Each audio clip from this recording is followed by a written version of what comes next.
Just like Texas, we are back. Fourth and Goal is finally back after our month-long hiatus. Want to go ahead and apologize for not having anything up. We have been dealing with some serious issues regarding Stats and Info being in the hospital from burning his mouth on a Hot Pocket. But we are back now, and we have more football and Dr. Pepper than ever before. And nothing is going to stop us from breaking down the two biggest games that we got coming up this weekend. Our first game that we're going to be going over this week is the Nick Saban's Children Bowl. That's right, it is Kirby Smart versus Lane Kiffin at Ole Miss in a game which may determine a spot in the SEC title game and the college football playoff. Ever since Georgia's loss to Alabama, the Bulldogs' struggles have been well documented this year. Their defense has been up and down all throughout the year, struggling to defend the pass at times, while Carson Beck has taken on the motto of sharing is caring by throwing the ball to the opposing team almost as often as he's throwing it to his own receivers. On the other hand, Ole Miss's struggles have been mostly overlooked by the college football public. They have struggled during their SEC slate after looking like world beaters against their starting schedule, which was mostly glorified JV teams, let's be real. But they have losses to Kentucky and LSU on their schedule already, and a loss to Georgia may knock them out of the college football playoff entirely. The key to this game, in our eyes, will be Georgia's ability to run the ball. While Georgia offensive coordinator Mike Bobo has absolutely refused to run the ball this year, instead preferring to run screen-based plays and short passes that often fall incomplete, Ole Miss's defense is geared and ready to stop the run if Georgia does try to do it. Our renowned fourth and goal model is just about right in line with Vegas on this game, having Georgia as a 2.5 point favorite despite being away from home.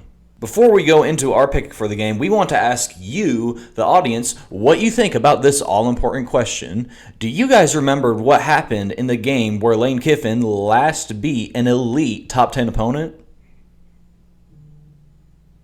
We don't either, because it's never happened. That's right, folks. Ole Miss will not be eating the dogs this weekend. We are picking Georgia to finally remember that they are a run-based team and to steamroll Ole Miss in their own building. On top of that, we've got a night game at Baton Rouge, people. Alabama is heading to LSU in what is a do-or-die spot for both of these teams who had hoped to go to the playoff this year. Ever since Alabama's monumental win over Georgia earlier in the season, they have resembled more of a Big 12 team than anything, being able to light up the scoreboard at times and then go absolutely cold on offense, while their defense has not stopped really much of anything, unless their quarterback and tailback are hurt, of course. However, the last time we saw LSU, they managed to snatch defeat from the jaws of victory, leading Texas A&M by 2 scores and then blowing the lead completely. Similarly to how our last game is going to be based around if Georgia can run the ball or not, we're going to ask the same question about LSU here. LSU seems to have forgotten that run plays even exist, turning to Garrett Nussmeier to drive their offense for the majority of the season.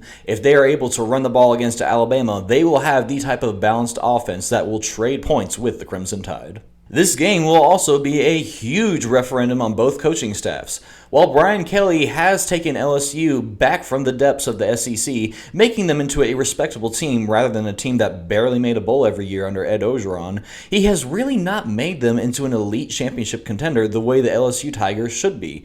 Kalen DeBoer, on the other hand, is probably one loss away from Alabama fans storming Tuscaloosa and dragging him out of the office themselves. Once again, our model is very much so in line in Vegas, because it's just the best, you know. It has LSU as a 3.5 point underdog to the Crimson Tide despite being at home.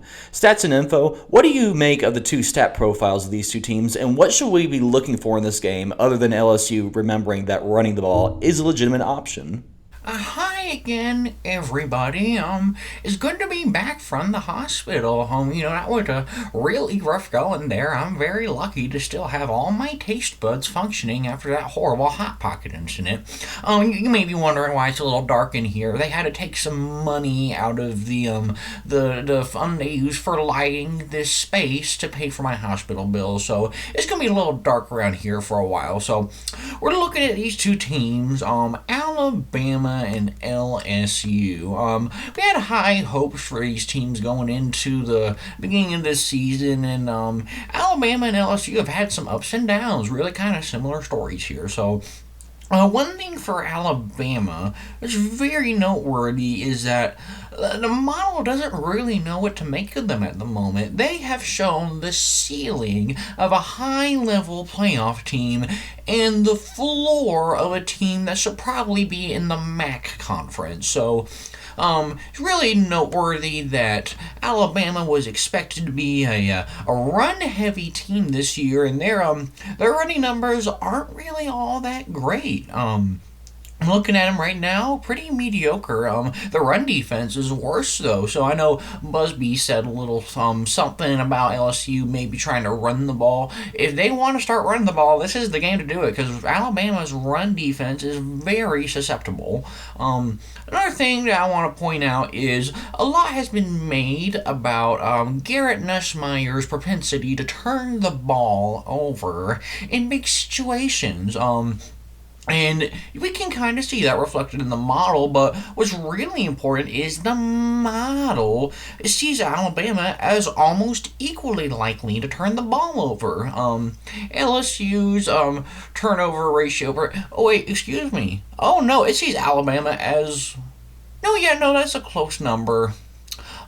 So they're both about. Alabama's about 8/10 less likely to turn the ball over. So that's a number to watch for. That's not a terribly big gap, according to the model. So I think turnovers could play a big part in this game. If LSU can keep them to a minimum, they'll be looking pretty good. And Jalen Milroe is known to turn the ball over a lot from home because he's just a careless football player. He likes to fumble, trying to juke people out, likes throwing the ball and last-minute drives to try to save the game.